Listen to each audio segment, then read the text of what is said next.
All right, joining us in the Movieland Spotlight this month is Luke Sparke, director of the new upcoming Primitive War. How you doing, buddy? Thank you so much for joining us today. That's all right. Thanks to you. And hello, everyone. Well, I just wanted a little bit how you got into filmmaking and how'd you got your first start in the film industry. I've always kind of, I've loved movies from when I was a little kid. Star Wars, Jurassic Park, obviously, big influences on my life. But my family actually started a business from the collection that they were working on at the time for military historic uniforms, and it became like one of the largest in Australia for entertainment, film, television. So I was always around the entertainment industry, or doing Anzac Day marches, or doing something that was live events, and that sort of pivoted the business into working on the Gold Coast with films and television. So when I was 18, I was able to get hired for my first feature film, behind the scenes, doing costumes and props and military equipment, and that spun eventually into me wanting to direct my own films, and using all the basic knowledge that I'd learned on set for continue on. Great, yeah. Well, before Primitive War, you made big action films like Occupation and its sequel, Rainfall. How do you think those experiences shaped your approach to this new project? Yeah, it's all a learning experience. Like every day is a learning experience, especially on film sets, and what to do, and mainly not what to do and what you could do better. So I feel like those films definitely prepared me for wanting to do Primitive War, the whole, seeing it through right from beginning to the end. Yeah, absolutely. So the latest film, Primitive War, tell me a little about how this film got off the ground. So after Occupation Rainfall, I was looking to do something else, something big. That's kind of my space I like to live in, and really push the boundaries of what independent filmmakers can do, especially in Australia. And I found this crazy artwork cover of a Utah raptor jumping on a soldier in Vietnam. And it just immediately clicked with me because it's definitely in my space. It reminded me of being a little kid again, playing with G.I. Joes or action figures and dinosaur figures, which I was a huge fan of growing up with dinosaurs, obviously. And I reached out to the author and also scratched my itch for the military aspect, which I hadn't really done a full war film, even though my family business is really based in military war, genre and entertainment and doing things correctly. The reason for that is I just didn't want to feel like we're making a low budget war film and then kind of screw the future of myself when I'm known as the military type guy. So I wanted to save that, even though Rainfall has military stuff in it, nothing period yet. And this one scratched the itch of going out and doing something period, but also having this dinosaur mashup genre bending in it. So I pitched out to the author, Ethan Pettus, and he really liked what I wanted to do. And then about to trying to pound the pavement and get the film greenlit from an American studio, because I was kind of, at that point, he made 5 or 4 films, and I was like, time to get Hollywood involved. And the feedback so came back that you're not Steven Spielberg. How can you do a dinosaur movie if you're not Steven Spielberg? And I was like, well, they don't own dinosaurs. And then so I sort of pivoted off and did a couple other smaller films just to try my hand at drama and then different things. And then eventually came back from those and said, you know what? We're just going to greenlight this ourselves, and we're going to do it ourselves. Well, many people instantly think of Jurassic Park when they see dinosaurs on screen.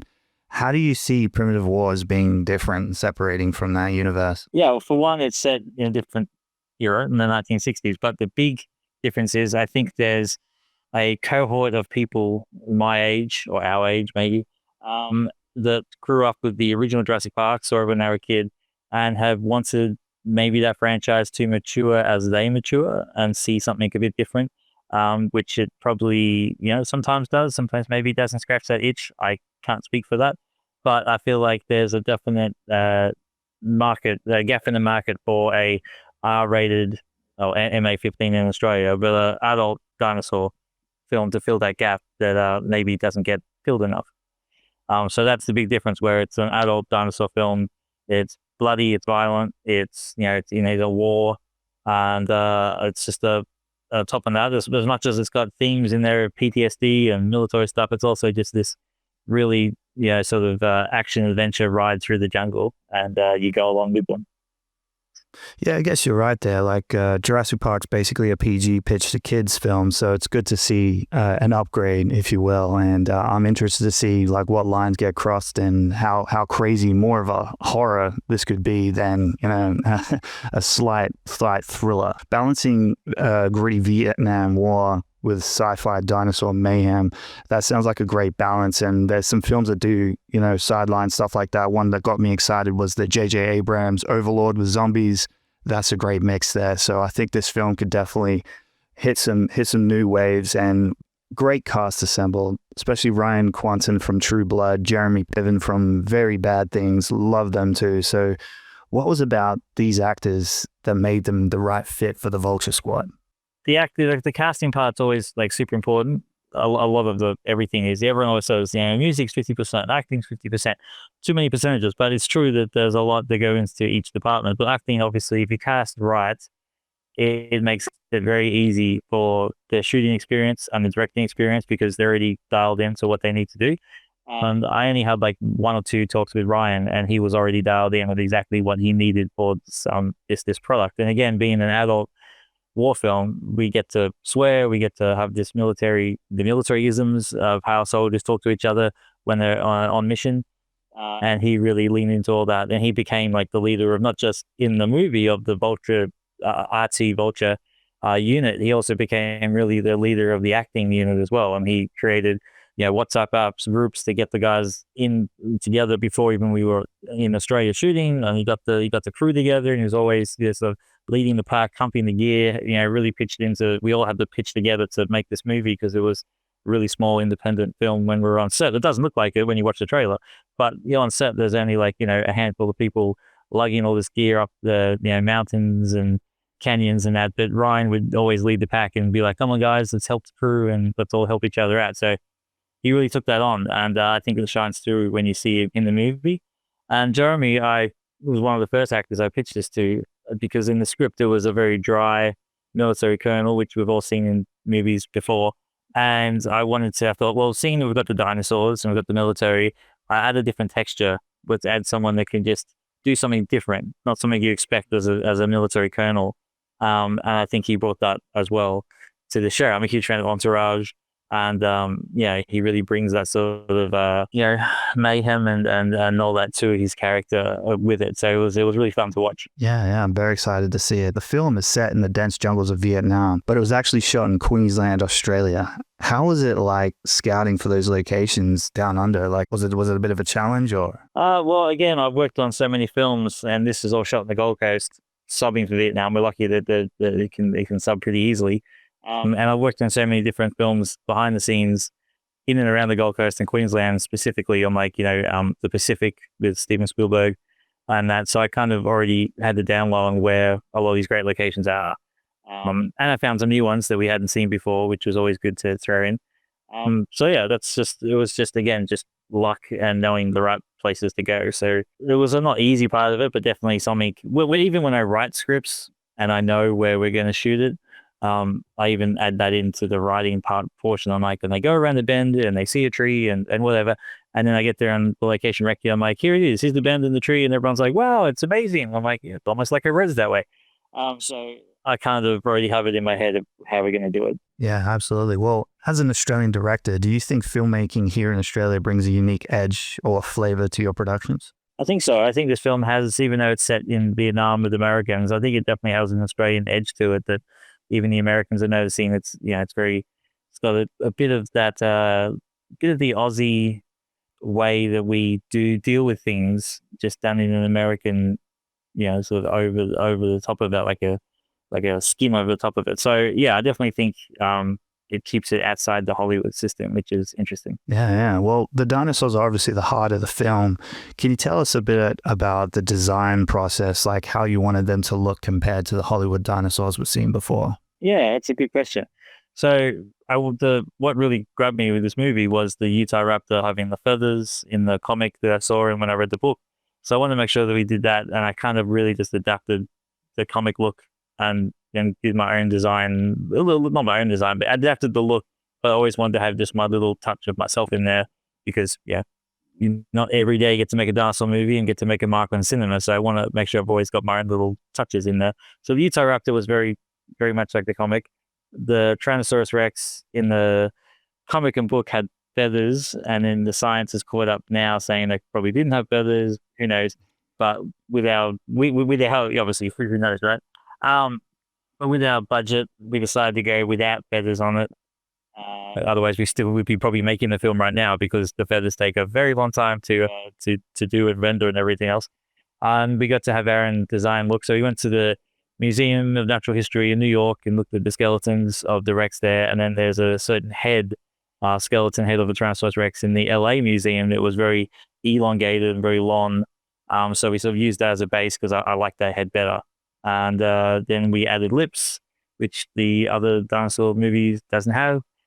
So yeah, we got to play a little bit with it and ended up with artists and the 3D artists were happy that they had their mark on it. So when you line up all the Tyrannosaurs of the movies from 1930 to now, at least you can pick our one out and go, oh yeah, that's the primitive Rex, because there was no point just copying too much another Rex and try to have it exactly the same. It's good you've gone into that extensive detail and research, so the commitment of that is definitely going to show, and I think it will stand out. So I'm very excited to see what they look like. Was there any practical effects, or is it all CGI? Well, I didn't have Stan Winston like Jurassic Park available in our budget.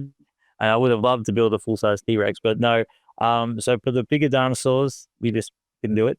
And also the way I wanted to lean into shooting on location for those particular scenes, we wouldn't have been able to bring in a full-size animatronic up there anyway. So my point was, let's shoot it for real, and then our visual effects team then has to match that real lighting and real trees and dirt and everything else, and that would just help them try to strive harder to make it look real rather than just shooting everything on the green screen and you get that green screen sort of feel to it.